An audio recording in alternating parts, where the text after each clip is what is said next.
capteurs. Mets ta thèse qu'on voit bien. Voilà. Tout simplement, il y a dans cette table, il y a un PC qui relie à 4 caméras et un capteur infrarouge. Et un écran en fait qui est tout simplement un vidéoprojecteur. Donc cette table en fait est une surface semi-translucide. C'est du verre fumé.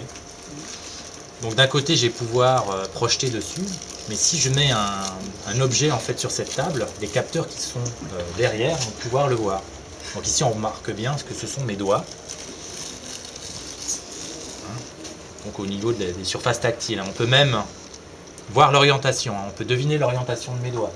Si maintenant je mets un objet quelconque, comme par exemple... C'est pas quelconque, c'est... Non, c'est pas quelconque, c'est la fameuse plaquette de Lexia.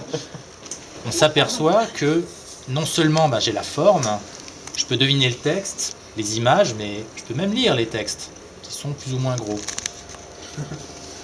Ouais, Lexia c'est plus petit. Voilà, c'est écrit...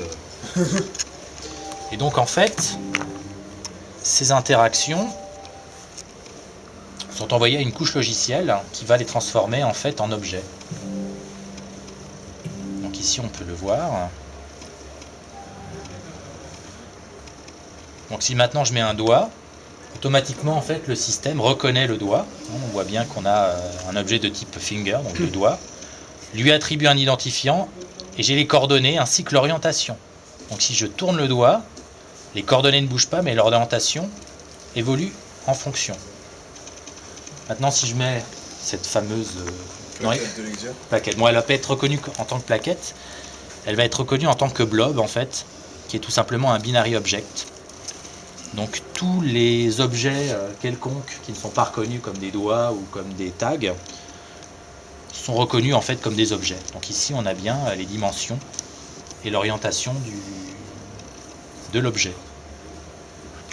Alors un dernier point, c'est sur les objets spécifiques. C'est-à-dire que la table en fait est capable de reconnaître des objets en fait marqués avec des codes barres en fait un peu spécifiques qu'on appelle des tags.